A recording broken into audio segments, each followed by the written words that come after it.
my life was just wrapped up in what Cody needed and what he wanted and what the family needed and wanted. I was probably more fixated on that man than... You don't know what you don't know.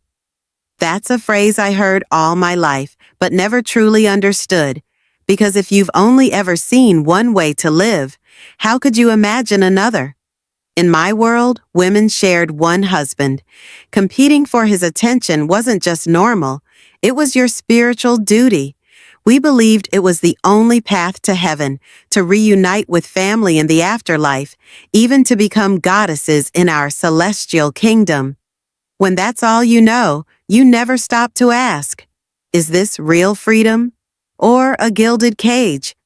And then there was discipline. In my home, a whap from a parent wasn't abuse. It was how you learned respect. I didn't realize other kids grew up without that fear until I met them as an adult. That moment, discovering the world beyond my front door, hit me like a tidal wave.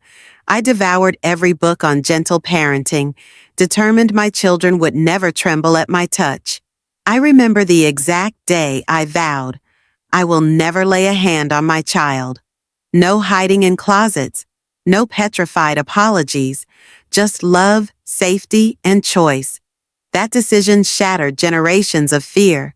It rewrote my relationships, my faith, my very sense of self. Because once you know what you didn't know, you can never unknow it. And that's where true freedom begins. It changed the dynamics within my family. It really changed me when I realized that I didn't have to accept that anymore, and I wasn't going to do that to my child. And I remember just thinking, you don't know what you don't know. Okay. So I share that to say Christine Brown Woolley, who is in her early 50s now, is sort of at that place, but it's about things that you and I knew the whole time we were watching the show was wrong. And we saw it firsthand what was happening that for years she denied. And she denied it because she didn't know what she didn't know. She hadn't experienced anything outside of the world of polygamy. She didn't realize that the worldview that she held of how women and men's relationships are, and the way that men are valued over women, and that women must worship their men, and that men can do whatever they want, and a woman's job is to serve and accept whatever their husband gives them, and see them every fourth day maybe. And when they do show up, your whole life has to revolve around that person because you haven't seen them in 4 days and they need to see you. They need to see their kids. And for years, she would always say things like, our marriage is no different than a monogamous marriage. Or, we have the same problems, just multiply it times 4. And I thought I would always think no. Because most monogamous marriages don't have to worry about the dad splitting his time between multiple families. That's just something that's not in monogamy, period. So now she's sitting down with Suki and she's admitting things about what she went through in her life, right? And for some people, when they carry their generational trauma from their childhood to their adulthood, and then they repeat the patterns of the generations before them, when they break the cycle, it can feel really embarrassing because how is it that I couldn't see this? How did I get swept up in this? How did I not know? But like I said, you don't know what you don't know.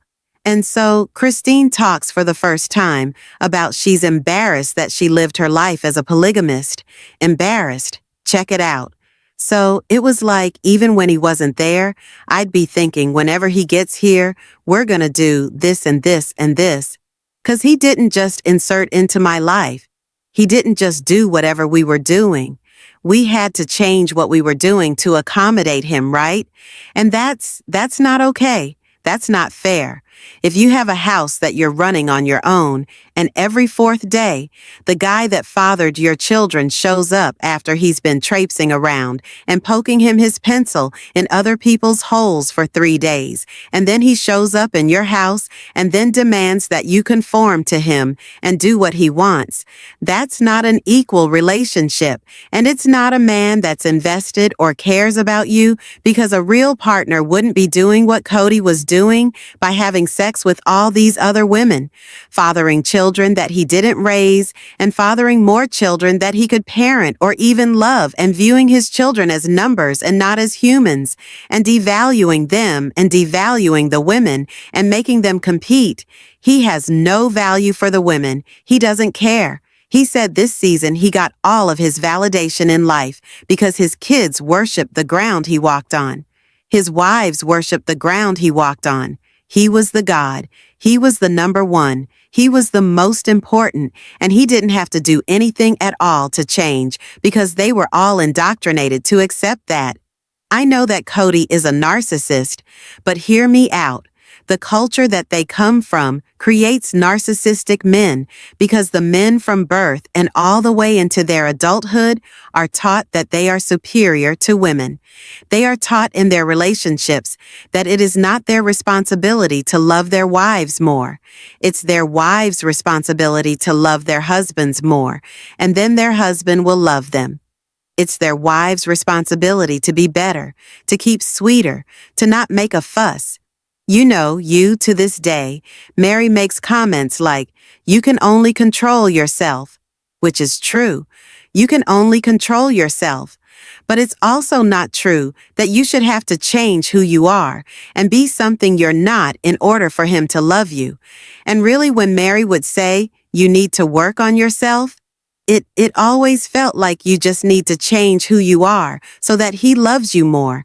And that's really unhealthy. So when I hear her say what she's talking about, how it's unfair, it makes me think of maybe she's getting counseling.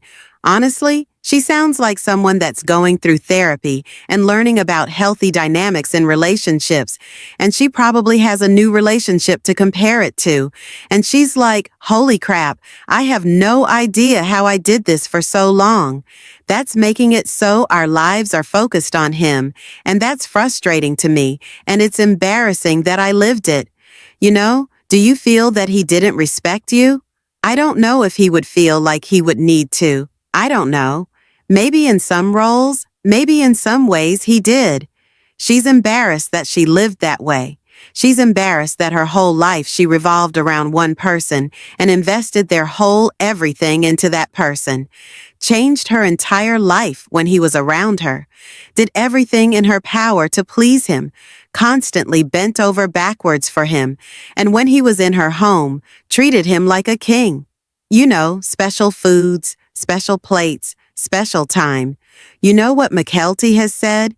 When he would spend time with his kids, he would sit down and he would put a movie on that he liked, and then the kids, if they wanted to spend time with him and engage with him, they just basically had to do whatever he wanted to do.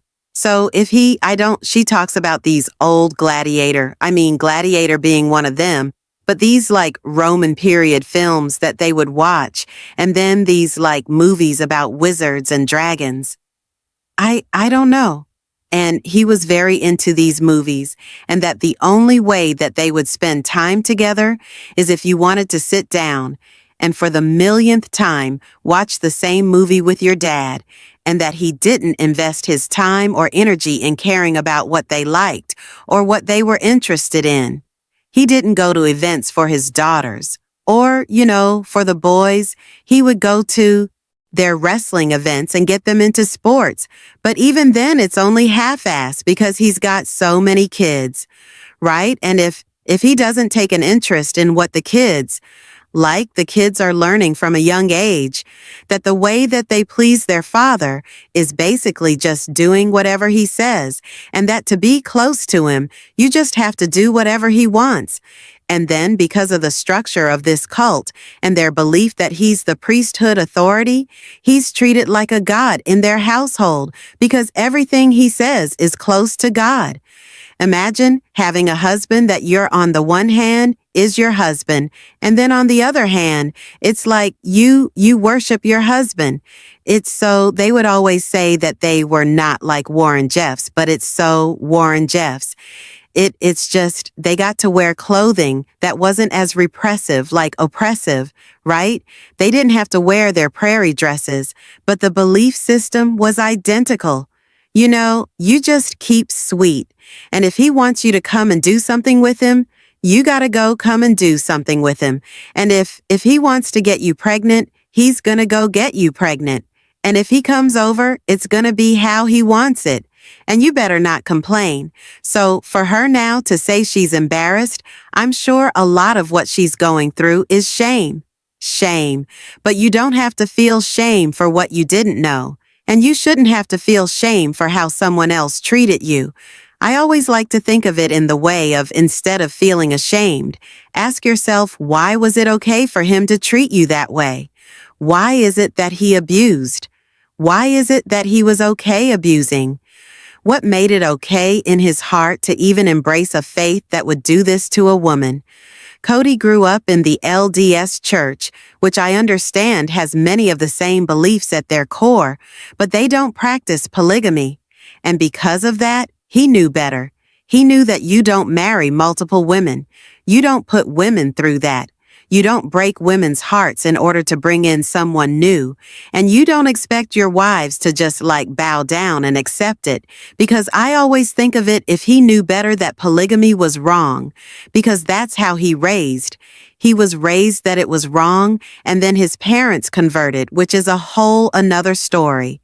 But if he knew that it was wrong, and he knew that it was wrong to hurt women that way, then he had a choice not to do it. And many of his siblings that were not raised that way, because Cody did not grow up in polygamy. He was an adult when his parents converted. He has siblings that did not convert with his parents, that are adults, that did not follow that lifestyle, that were not raised in polygamy, that are not polygamists, that rejected it because they knew better. He made a choice to do that. And he went that route because he wanted the validation of being worripped and having the opportunity to sleep with as many women as he wanted. And if a man really loved a woman, he would never be a part of a religion where loving her causes pain. It's just so cruel. And I'm glad to see these aha moments for Christine. I just hope she knows that it's not her fault that he treated her that way. And I hope she doesn't swing so far to the pendulum. You know what I mean? Sometimes when you are coming out of something, you have this tendency to swing all the way to the other side because you're like, oh, my mom wouldn't let me eat sugar cereal.